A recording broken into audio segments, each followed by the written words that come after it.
الحمد لله رب العالمين والصلاة والسلام على سيد الأنبياء والمرسلين أما بعد فأعوذ بالله من الشيطان الرجيم بسم الله الرحمن الرحيم إن الله وملائكته يصلون على النبي يا أيها الذين آمنوا صلوا عليه وسلموا تسليما اللهم صل على سيدنا ومولانا محمد وعلى آل سيدنا ومولانا محمد وبارك وسلم عليه سبحان ربك رب العزة عما يصفون وسلام على المرسلين والحمد لله رب العالمين۔ تمام حمد ثنا کبریائی بڑائی تحمید تمجید وحدہ لا شریک ذات کے لیے ہے جو ہم سب کا آقا ہے، خالق ہے، مالک ہے، رازق ہے۔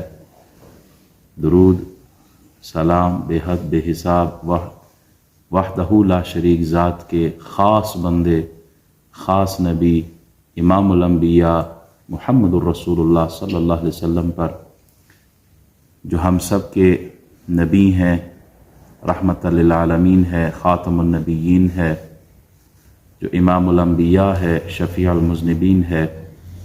اللہ کریم کے حضور دعا گو ہماری کو مولا ہمارا اول وقت میں آنا، بیٹھنا، سننا، سنانا اپنی پاک بارگاہ میں قبول فرمائے۔ سورہ یوسف کی تفسیر آیت نمبر 50 سے ہم شروع کریں گے۔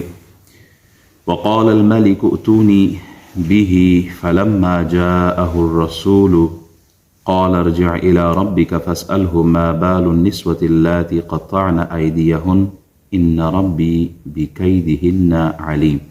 اور بادشاہ نے کہا یوسف علیہ السلام کو میرے پاس لے آؤ۔ جب یوسف کے پاس قاصد آیا تو انہوں نے کہا اپنے آقا کے پاس واپس جاؤ اور اس سے پوچھو کہ ان عورتوں کی حقیقت حال کیا تھی جنہوں نے اپنے ہاتھ کاٹ لیے تھے، بے شک میرا رب ان کے مکر کو خوب جانتا ہے۔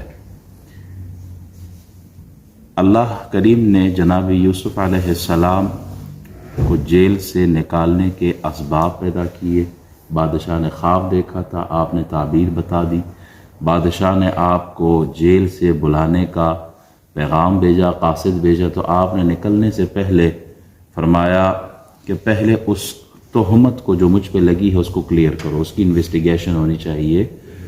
جو مجھ پر الزام لگایا ہے پہلے اس الزام کو، اس کی حقیقت کو دیکھنا چاہیے۔ یوسف علیہ السلام بادشاہ کا پیغام ملتے ہی جیل سے نہیں نکلے، بلکہ آپ نے اس کی کلیریفیکیشن ضروری سمجھی، اس لیے کہ اگر آپ فوراً نکل آتے جیل سے تو بدگمانی بادشاہ کے ذہن میں قائم رہ سکتی تھی۔ آپ نے بادشاہ کے ذہن کو صاف کرنے کے لیے، کیونکہ وہ تہمت کا اثر کہیں نہ کہیں باقی رہتا ہے، تو آپ نے اس کو کلیئر کرنا ضروری سمجھا۔ بدگمانی ایسی چیز ہے کہ نہ چاہتے ہوئے بھی انسان کے ذہن میں آ جاتی ہے۔ رسول اللہ صلی اللہ علیہ وسلم مسجد کے دروازے پر کھڑے ہیں اپنی بیوی ام المؤمنین حضرت صفیہ رضی اللہ تعالی عنہا کے ساتھ، تو دو انصاری صحابی گزر رہے ہیں۔ جب وہ سلام کر کے گزرے، حضور نے ان کو بلا کے آپ علیہ السلام نے فرمایا یہ میری بیوی ہے، یہ میری زوجہ ہے۔ تو وہ جو دو انصاری تھے ان پر یہ کلیریفیکیشن جو آپ نے دی ہے وہ ذرا گراں گزری، مطلب وہ آپ علیہ السلام پہ الیاذ باللہ شک نہیں کر سکتے تھے، رسول اللہ صلی اللہ علیہ وسلم پہ شک کیسے ہو سکتا ہے؟ لیکن آپ علیہ السلام نے ارشاد فرمایا نا، بے شک شیطان خون کی طرح انسان کے جسم میں گردش کرتا ہے، یعنی وسوسہ انسان کے دل میں شیطان ڈالتا، بدگمانی پیدا کر دیتا ہے۔ یہ بدگمانی ایسی چیز ہے کہ جو بدظن کر دیتا ہے آدمی کو، نفرت پیدا ہو جاتی ہے، دشمنی پیدا ہو جاتی ہے، اور آدمی بجائے قریب آنے کے بدگمانی کی وجہ سے دور ہو جاتا ہے۔ وہ ایک واقعہ ملتا ہے نا، ترکی کا خلیفہ ہے سلطان مراد، وہ بھیس بدل کر لوگوں میں گھومتا تھا، رعایا کی خبر گیری کرتا تھا، حال احوال پوچھتا تھا، معاملات دیکھتا تھا۔ تو ایک بار اس نے اپنا جو سیکیورٹی انچارج تھا اس کو بھی ساتھ لیا اور بھیس بدل کے لوگوں میں چل پڑا۔ وہ جب شہر کے کنارے پہ پہنچا نا تو ایک آدمی کو دیکھا کہ وہ گرا پڑا ہوا ہے، لوگ گزر رہے ہیں، ادھر جا رہے ہیں ادھر جا رہے ہیں، اس کی کوئی خبر ہی نہیں کر۔ تو آپ قریب گئے، آدمی کو ٹٹولا دیکھا، آدمی تو مر چکا ہے اور کوئی بندہ اس کے قریب نہیں آ رہا. تو بادشاہ نے لوگوں کو کہا بھائی اس بندے کو اٹھاؤ، یہ تو مرا پڑا ہوا ہے. تو کہتے لوگوں نے اگنور کیا، انہوں نے کہا یہ تو گناہ گار انسان ہے، شرابی کبابی آدمی ہے، اس کا کیا کرنا ہے، ہم نے چھوڑو اس کو.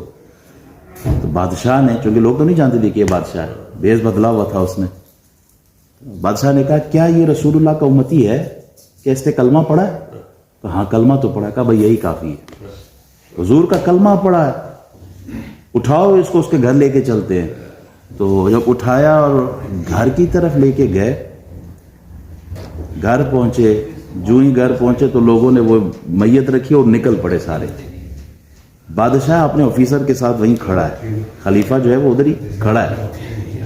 خلیفہ نے عجیب بات سنی بیوی کے منہ سے. بیوی کہتی ہے کہ میں گواہی دیتی ہوں کہ آپ اللہ کے سچے پکے سچے ولی ہیں. اپنے ہسبینڈ کو کیا کہا؟ آپ اللہ کے سچے ولی ہیں. اچھا خلیفہ جو تھا وہ حیران رہ گیا کہ بندے تو اس کا جنازہ اٹھانے کے بھی روادار نہ تھے، وہ تو کہہ رہے تھے اس کو ادھر ہی چھوڑو، محلے میں ہاتھ بھی نہ لگاؤ. اور گھر کی عورت چونکہ وہ زیادہ حقیقت جانتی ہے، وہ کہہ رہی ہے کہ آپ اللہ کے سچے ولی ہیں. تو خلیفہ جا کے پوچھتا ہے کہ بتاؤ کیا معاملہ ہے اس کا. تو اس کی بیوی کہتی ہے کہ یہ بندہ اپنے مال سے چلا جاتا تھا شراب خانے، جتنی بھی شراب ہوتی تھی اٹھا لیتا تھا، گھر لے آتا تھا اور گٹر میں بہا دیتا تھا، اور کہتا تھا شکر ہے مسلمانوں کے کندھے سے آج میں نے کافی بوجھ ہلکا کر دیا، کیونکہ لوگ آتے پیسے دیتے شراب خریدتے پیتے تو گناہ گار ہو جاتے، میں نے حضور کی امت کو گناہ سے بچا لیا. اسی طرح وہ ایک بری عورت کے پاس چلا جاتا، اس کو پیسے دے دیتا اور اس کو کہتا آج کی رات تو نے دروازہ بند کر دینا ہے، کسی کو اپنے پاس نہیں آنے دینا، یہ تیری اجرت ہے آج کی رات کی. گھر آ جاتا تو گھر آ کے کہتا اللہ کا لاکھ لاکھ شکر ہے الحمدللہ میں نے مسلمان نوجوانوں کو اور اس عورت کو گناہ سے بچا لیا، آج کی رات کے گناہ کا جو بوجھ ہے وہ ان سے میں نے ہلکا کر دیا ہے. تو یہ میری نیت تھی، یہ اس بندے کی نیت تھی، اور یہ دنیا سے چلا گیا. میں اس کو کہا کرتی تھی کہ آپ میرے خاوند ہو، لیکن یاد رکھنا جب آپ مرو گے نا لوگ آپ کو کفن بھی نہیں پہنائیں گے، لوگ آپ کا جنازہ بھی نہیں پڑھیں گے، لوگ آپ کو کندھے پہ بھی نہیں اٹھائیں گے. تو وہ اس نے مجھے مسکرا کر جواب دیا تھا میرا جنازہ وقت کا بادشاہ پڑھے گا، میرا جنازہ وقت کے ولی پڑھیں گے، میرا جنازہ علماء پڑھیں گے. تو سلطان مراد نے جو بیس بدلا ہوا تھا اس وقت، خلیفہ جو تھا بادشاہ، اس نے اپنا آپ ظاہر کر دیا. اس نے کہا اس آدمی نے سچ کہا ہے، میں خلیفہ میں بادشاہ ہوں، اور ابھی اس کو اٹھاؤ. لے کے گیا خود بادشاہ اس کو کفن بھی پہنایا، اسے دفن بھی کیا، اس کا جنازہ بھی پڑھا، اور اس کے وقت کے ولیوں نے اس کے پیچھے نمازیں پڑھی، علماء نے اس کا نماز جنازہ پڑھا.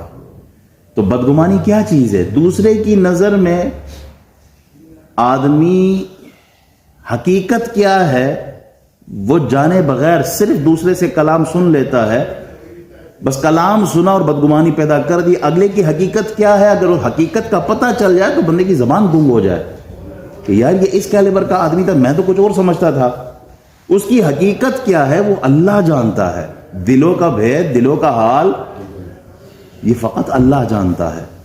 ہمارے لیے 2 انچ کی زبان ہلانا بہت آسان ہوتی ہے. کسی کو بھی آپ نے اگر ٹارگٹ کرنا ہو بس کیریکٹر اسیسینیشن شروع کر دیں، اس پہ تہمت لگا دے، بدگمانی ویسے ادھر سے سنی تو ادھر پہنچا دی، تباہی ہو جاتی ہے خاندان میں، کمیونٹی میں.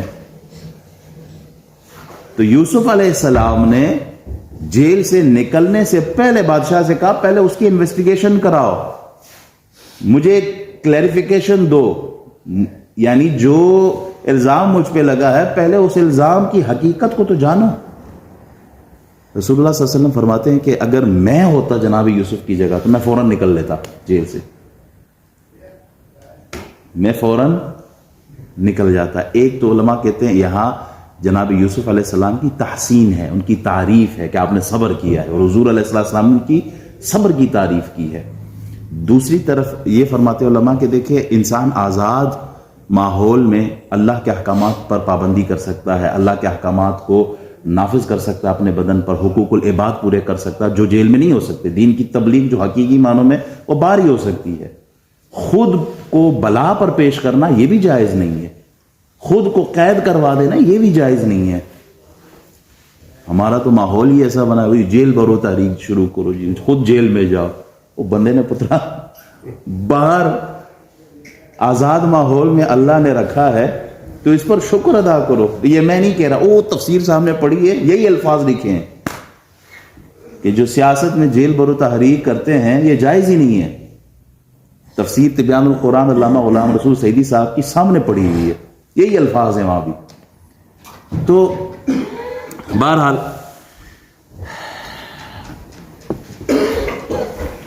کاش جیل برو تحریک سے زیادہ مسجد برو تحریک شروع ہو جائے تو لطف نہ آ جائے، ایمان مضبوط ہو جائے، اللہ کے ساتھ تعلق مضبوط ہو جائے. مسجد برو تحریک شروع ہو جائے نا، یقین کریں سب سے پہلے انسان کے اندر تبدیلی آ جائے گی. تبدیلی آئی نہیں، تبدیلی آ گئی ہے. کیسے؟ جب آپ اپنے اندر خود کو بدلاؤ، خود کو چینج کرنے کی نیت کر لے، انسان کی زندگی روحانی طور پر ویسے ہی بدل جاتی ہے. اللہ تعالی ہمیں عمل کی توفیق عطا فرمائے. اچھا، دوسری بات اس آیت میں یہ ہے کہ یوسف علیہ السلام نے یہ نہیں کہا کہ جا کے زلیخا سے انویسٹیگیشن کرو. کسی ایک بندے کو پن پوائنٹ نہیں کیا، کسی ایک کو نامزد نہیں کیا، بلکہ آپ نے کہا جا کے عورتوں سے پوچھو جنہوں نے ہاتھ کاٹے. یہاں یہ بھی آپ کا اخلاق ہے کہ آپ نے پردہ رکھا ہے ایک عورت کا. آپ نے ایک عورت جس نے آپ پر تہمت لگائی، جس کی وجہ سے آپ جیل میں گئے، جس کی وجہ سے آپ مشکل میں پھنسے، آپ نے خود کی کلیریفیکیشن کے لیے کسی اور پر انگلی نہیں رکھی. آپ نے جرنلی کہہ دیا کہ آپ انویسٹیگیشن کراؤ عورتوں سے جو مجھ پہ تہمت لگی ہے. ہمارا ماحول آج کا یہ ہے کہ ہم اپنے سیاسی حریف کو، آپ سب جانتے ہیں، سب کے پاس سوشل میڈیا ہے، ہم نہ یہ دیکھتے ہیں کہ یہ کسی کی بیوی ہے، نہ یہ دیکھتے ہیں کہ یہ کسی کی ماں ہے، نہ یہ دیکھتے ہیں کہ یہ کسی کی بیٹی ہے، نہ یہ دیکھتے ہیں کہ یہ کسی کی بہن ہے. صرف سیاست کی وجہ سے، سیاسی ماحول میں گرمی لانے کے لیے نہ بہن دیکھتے ہیں، نہ ماں دیکھتے ہیں، نہ بیٹی دیکھتے ہیں، بس کیریکٹر اسیسینیشن شروع. اور جتنی تذلیل ہو سکے آج کا مسلمان دنیاوی مفادات کے لیے، چاہے وہ سیٹ ہو، چاہے وہ مال ہو، کسی بھی حوالے سے ہو، اس کو حاصل کرنے کے لیے دوسروں پہ تہمت بھی لگا دیتا ہے، دوسرے کی عزت کو بھی داغدار کر دیتا ہے. یوسف علیہ السلام نے نامزد نہیں کیا کسی بھی عورت کو. پھر آیت نمبر 51 میں قال ما خطبکن، اب میں صرف ترجمہ پڑھتا ہوں. بادشاہ نے پوچھا اے عورتوں تمہارا وہ کیا واقعہ تھا جب تم نے یوسف علیہ السلام کو اپنی طرف راغب کرنے کی کوشش کی تھی؟ انہوں نے کہا خدا کی پناہ ہم نے تو یوسف میں کوئی برائی نہیں پائی. عزیز کی بیوی نے کہا اب تو حق ظاہر ہو چکا ہے، میں نے ہی اس کو اپنی طرف مائل کرنا چاہا تھا اور وہ بے شک وہ سچوں میں سے ہے. بادشاہ نے جب ان عورتوں کو بلایا، عزیز مصر کی بیوی کو بلایا، زلیخا کو بلایا اور انویسٹیگیشن کی ہے، تو عورتوں نے صاف کہہ دیا کہ یوسف علیہ السلام پاک صاف ہیں. ان پہ یہ جھوٹا الزام تھا اور ان کی عفت، ان کی عصمت، ان کی ناموس بہت اونچی، بہت عزت والے. یہ جو بھی ہوا، جیل تک جو پہنچے ہیں، یہ سب ان کو پھنسانے کے لیے تھا. پھر جب یہ ماحول دیکھا تو زلیخا نے بھی کہہ دیا کہ ہاں یوسف علیہ السلام پاک دامن ہے، ان کی طرف سے کوئی ایسا معاملہ نہیں ہوا. اچھا، اس آیت میں ہی مفسرین فرماتے ہیں کہ حضرت زلیخا کو برے الفاظ کے ساتھ یاد کرنا، ان کی بات کرنا حرام ہے، کیونکہ یہاں انہوں نے جرم کا اقرار کر لیا، اور اقرار جرم توبہ ہے. جب آدمی توبہ کر لیتا ہے، التائب من الذنب کمن لا ذنب لہ، آدمی جب توبہ کر لیتا ہے وہ ایسا ہے جیسے اس نے گناہ کیا ہی کوئی نہیں ہے. اور پھر حضرت زلیخا جو ہے وہ جناب یوسف علیہ السلام کے نکاح میں آئی ہے، ان کی صحابیہ بنی ہے. حضرت یوسف علیہ السلام کے 2 بیٹے ہیں حضرت زلیخا سے. تو جو معاملہ تھا وہ پاسٹ تھا. ایک دفعہ جب پاسٹ آدمی کا گزر جائے نا اور وہ خود کو بدل دے، پھر کبھی بھی اس کا تانا نہیں دینا چاہیے. تو یہاں حضرت زلیخا نے توبہ کی ہے اور اقرار جرم کر لیا. ثم یأتی من بعد ذلك عام فیہ آیت نمبر 52 ذَلِكَ لِيَعْلَمَ أَنِّي لَمْ أَخُنْهُ بِالْغَيْبِ وَأَنَّ اللَّهَ لَا يَهْدِي كَيْدَ الْخَائِنِينَ۔ یوسف علیہ السلام نے کہا یہ اس لیے تھا کہ تاکہ وہ عزیز مصر جان لے میں نے اس کی غیر حاضری میں اس کی خیانت نہیں کی، اور بے شک اللہ تعالیٰ خیانت کرنے والوں کے مکر کو کامیاب نہیں ہونے دیتا۔ اچھا، یوسف علیہ السلام نے جب یہ ماحول دیکھا اور کلیریفیکیشن بھی ہو گئی، سارا کچھ ہو گیا، تو آپ نے کہا کہ یہ میں نے عزیز مصر کو بدنام کرنے کے لیے نہیں کیا، یا میں نے زلیخا کو بدنام کر لی کہ نہیں کیا کہ کلیریفیکیشن کراؤ، انویسٹیگیشن ہونی چاہیے، پتہ کراؤ کون ظالم ہے، کس نے تہمت لگائی۔ آپ نے کہا میں نے اس لیے نہیں کیا، میری نیت یہ تھی کہ عزیز مصر کو پتہ چلے کہ میں نے اس کے پیچھے بیہائنڈ دا سین، اس کے بیک پر میں نے کوئی خیانت نہیں کی، اس کے گھر میں میں رہتا تھا، میں نے کوئی خیانت نہیں کی ہے، میں نے کوئی بے وفائی نہیں کی ہے، میں نے اس کے حرم پر، اس کی عزت پر حملہ نہیں کیا، صرف اس کو پتہ چل جائے، میں نے فقط اس لیے اس کی انویسٹیگیشن کرائی۔ وما ابرئ نفسی ان النفس لامارۃ بالسوء الا ما رحم ربی ان ربی غفور رحیم، اور میں اپنے نفس کی برات کا دعویٰ نہیں کرتا، بے شک نفس تو برائی کا بہت حکم دینے والا ہے، سوائے اس کے کہ جس پر میرا رب رحم فرما دے، بے شک میرا رب بہت بخشنے والا، بہت رحم فرمانے والا ہے۔ یہاں آپ نے اپنے آپ کو کلیئر کیا کہ میں نے کوئی خیانت نہیں کی، ساتھ ہی خیال ہے کہ کہیں یہ خود پسندی میں نہ چلا جائے، کوئی تکبر نہ ہو کہ میں نے خود کو نہ نفس انسان کا کیا کرتا ہے، وہ برائی کی طرف مائل کرتا ہے آدمی کو۔ نفس کی 3 اقسام ہیں، ایک ہے نفس امارہ جس کا 13ویں سپارے میں ذکر ہوا ہے ابتدا ہی میں، وما ابرئ نفسی ان النفس لامارۃ بالسوء۔ دوسرا نفس لوامہ، سورہ قیامہ کی دوسری آیت ہے، لا اقسم بیوم القیامہ ولا اقسم بالنفس اللوامہ۔ اور تیسرا نفس مطمئنہ جو کہ سورہ فجر 30ویں سپارے میں، یا ایتھا النفس المطمئنہ۔ امارہ انسان جب گناہوں میں ڈوبا ہوتا ہے، گناہ دل پہ، چونکہ یہ نفس جو ہے یہ قلبی کیفیت کا نام ہے۔ قلبی کیفیت کیا؟ جب آدمی کو برائی کی دعوت دے، وہ نفس کی وہ کیفیت، دل کی وہ حالت جو آدمی کو گناہوں کی طرف کھینچے، یہ نفس امارہ ہے۔ جب آدمی اپنے گناہوں پہ نادم ہو، پشیمان ہو، پریشان ہو اور آنسو بہاتا ہو اور اپنے آپ کو ملامت کرتا ہو، تو یہ نفس لوامہ ہے۔ اور جب آدمی اللہ کی رضا پر اتنا راضی ہو اور گناہ سے، بغاوت سے، ظلمت، گمراہی سے اتنا دور ہو، جیسے وہ غلاظت کو ناپسند کرتا ہے ایسے ہی وہ گناہ کو ناپسند کرتا ہو، تو یہ کیفیت نفس کی، یہ نفس مطمئنہ کہلاتی ہے۔ تو یوسف علیہ السلام نے جیسے ہی اظہار کیا کہ میں نے خیانت نہیں کی، ساتھ ہی یہ کہہ دیا کہ کہیں خود پسندی میں نہ آ جائے، میں نے اللہ جس پہ مہربان ہو جائے۔ اچھائی کی نسبت کس کی طرف کرنی ہے؟ اللہ کی طرف۔ کوئی بھی ہم نیک عمل کرتے ہیں نا، اس پہ اترانا نہیں ہے۔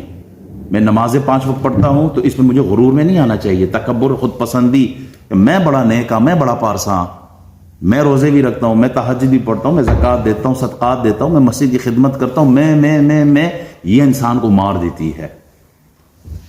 یہ خود پسندی بہت سارے گناہوں کا مجموعہ ہے، اعمال جو کہ سب غارت ہو جاتے ہیں۔ تو انسان کو ہر وقت، ہر نعمت پر عاجزی، انکساری کے ساتھ اللہ کا شکر ادا کرنا چاہیے۔